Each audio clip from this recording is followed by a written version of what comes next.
Haryana Jammu Kashmir assembly ఎన్నికల ఫలితాలు కాసేపట్లో వెలువడనున్నాయి. రెండు రాష్ట్రాల్లో కాసేపటి క్రితం కౌంటింగ్ ప్రక్రియ ప్రారంభమైంది. 8 గంటలకే కౌంటింగ్ ప్రక్రియ ప్రారంభం కాగా ప్రస్తుతం పోస్టల్ బ్యాలెట్ లెక్కిస్తున్నారు. హర్యానాలో 90, జమ్మూ కాశ్మీర్లో 90 అసెంబ్లీ స్థానాలకు ఎన్నికలు జరిగాయి. ఇక హర్యానాలో గత 2 సార్లు జరిగిన అసెంబ్లీ ఎన్నికల్లో బీజేపీ సత్తా చాటింది. మూడోసారి అధికారం కైవసం చేసుకుని హ్యాట్రిక్ కొడతామని కమలనాథులు ధీమా వ్యక్తం చేస్తున్నారు. కానీ ఈసారి హర్యానా హస్తానిదే అని అన్ని ఎగ్జిట్ పోల్స్ తేల్చి చెప్పేశాయి.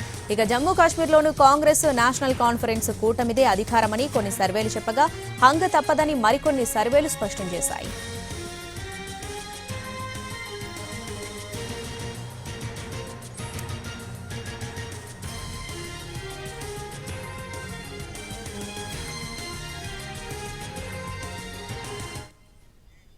హర్యానా జమ్మూ కాశ్మీర్ అసెంబ్లీ ఎన్నికల ఫలితాలు కాసేపట్లో వెలువడనున్నాయి. రెండు రాష్ట్రాల్లో కాసేపటి క్రితమే కౌంటింగ్ ప్రక్రియ ప్రారంభమైంది. ప్రస్తుతం పోస్టల్ బ్యాలెట్ ఓట్లను లెక్కిస్తున్నారు. ఇక దీనికి సంబంధించి పూర్తి అప్డేట్స్ మా ప్రతినిధి ప్రసాద్ అప్డేట్స్ అందించడానికి లైవ్ లో సిద్ధంగా ఉన్నారు. ప్రసాద్,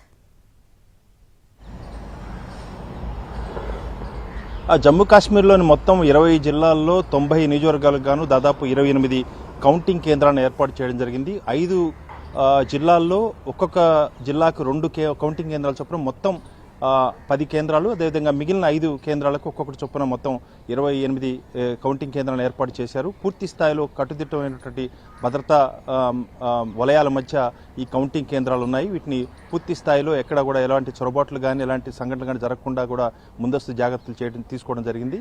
ప్రధానంగా జమ్మూ కాశ్మీర్ ఎన్నికలకు సంబంధించి ఇండియా కూటమిలోని 2 ప్రధానమైనటువంటి భాగస్వామ్య పక్షాలు నేషనల్ కాన్ఫరెన్స్, అదేవిధంగా కాంగ్రెస్ పార్టీలు, 2 పార్టీలు కూడా కలిసి ఎన్నికల్లో పోటీ చేయడం జరిగింది. ఎగ్జిట్ పోల్ ఫలితాలను కనుక అనుసరించి మనం చూసినట్లయితే ఈ 2 పార్టీలకు కూడా అత్యధిక స్థానాలు లభించేందుకు అవకాశం ఉంది. అదేవిధంగా మరొక పీపుల్స్ డెమోక్రటిక్ పార్టీ కూడా ఇండియా కూటమిలో భాగస్వామిగా ఉన్నప్పటికీ కూడా సీట్ల సర్దుబాటు విషయంలో ఏమాత్రం కూడా కుదరకపోవడంతో ఒంటరిగా పోటీ చేయడం జరిగింది. దాంతోపాటు ఎన్నికలైన తర్వాత వ్యూహాత్మకంగా కలిసి ప్రభుత్వాన్ని ఏర్పాటు చేసేందుకు తామేమి అభ్యంతరం లేదని కూడా ఫరూక్ అబ్దుల్లా నిన్ననే ప్రకటన కూడా చేయడం జరిగింది. ఈ నేపథ్యంలో ఒక సంకీర్ణ ప్రభుత్వం ఏర్పాటు చేసేందుకు మార్గం ఏర్పాటవుతుంది, అవకాశం ఉందన్న అభిప్రాయాలు మాత్రం ఎగ్జిట్ పోల్ ఫలితాల నుంచి అందుతున్న సమాచారం బట్టి తెలుస్తుంది. కాబట్టి ఈ ఎగ్జిట్ పోల్ ఫలితాలను అనుసరించి చూసినట్లయితే ఒక 12 స్థానాల్లో పీపుల్స్ డెమోక్రటిక్ పార్టీ మెహబూబ్ ముఫ్తా నేతృత్వంలోని ఈ పార్టీకి లభించేందుకు అవకాశం ఉంది.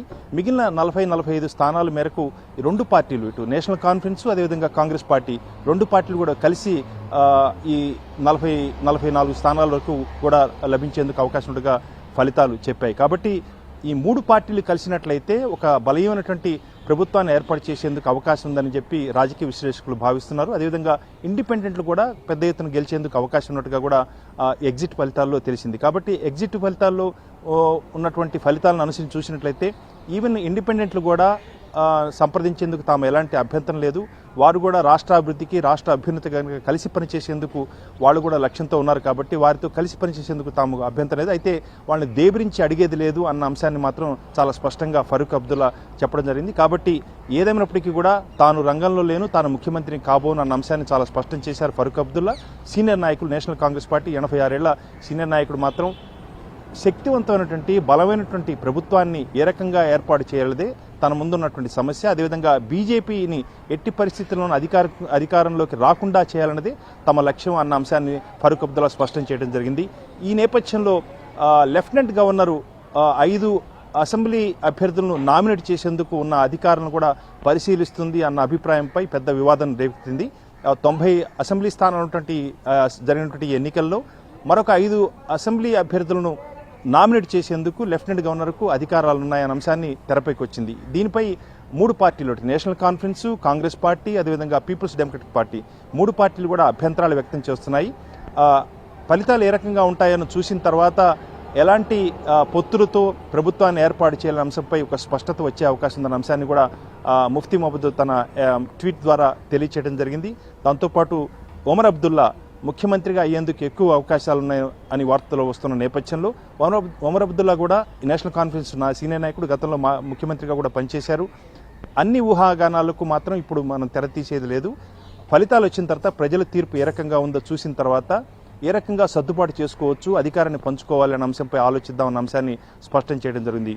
ప్రస్తుతం ఉన్నటువంటి అంచనాల మేరకు ఉన్న పరిస్థితి ఈ రకంగా ఉంది. కాబట్టి ఫలితాలు వచ్చిన తర్వాత మరింత స్పష్టత వచ్చేందుకు అవకాశం ఉంది. ఏ పార్టీలు ఎన్ని స్థానాలు గెలుచుకున్నాయి, ఎవరెవరు కలిసి పార్టీలు ప్రభుత్వాన్ని ఏర్పాటు చేసేందుకు అవకాశం ఉందన్న అంశాన్ని మాత్రం స్పష్టం చేసే అవకాశం ఉంది ఫలితాల తర్వాత. అయితే సెక్యులర్ ఫ్రంట్ కూటమి ప్రభుత్వం ఏర్పడేందుకు మాత్రం పూర్తి స్థాయిలో అవకాశాలు ఉన్నాయి మాత్రం అర్థమవుతుంది. కాబట్టి మూడు పార్టీలు, బహుశా పీపుల్స్ డెమోక్రటిక్ పార్టీ బయట నుంచి సపోర్టుతో ఇటు నేషనల్ కాన్ఫరెన్స్, కాంగ్రెస్ పార్టీ రెండు పార్టీలు కలిసి ప్రభుత్వాన్ని ఏర్పాటు చేయటం, అదేవిధంగా పీపుల్స్ డెమోక్రటిక్ పార్టీ అవసరమైతే ఆ పార్టీని కూడా కలుపుకొని అధికారంలో పంచుకోవాలి, లేకపోతే పీపుల్స్ డెమోక్రటిక్ పార్టీ బయట నుంచి మద్దతుతో బీజేపీని అధికారంలో రాకుండా చేసే వ్యూహాత్మకమైనటువంటి నిర్ణయంలో భాగంగా ఒక సంకీర్ణ ప్రభుత్వం ఏర్పాటు చేసేందుకు అవకాశాలు ఎక్కువగా ఉన్నట్లుగా తెలుస్తుంది. చూడాలి, మరి కొద్దిసేపట్లోనే 8 గంటలకు ఇప్పుడే ఓట్ల లెక్కింపు ప్రారంభమైంది. ముందుగా పోస్టల్ లెక్కింపు జరిగిన తర్వాత ఆ తర్వాత తిరిగి ఎలక్ట్రానిక్ ఓటింగ్ యంత్రాల్లో నిక్షిప్తమైనటువంటి ఓట్ల లెక్కింపు ప్రక్రియ ప్రారంభమవుతుంది. 11 గంటలు 12 గంటల ప్రాంతానికి పూర్తి స్థాయిలో ఒక స్పష్టత వచ్చే అవకాశం ఉంది.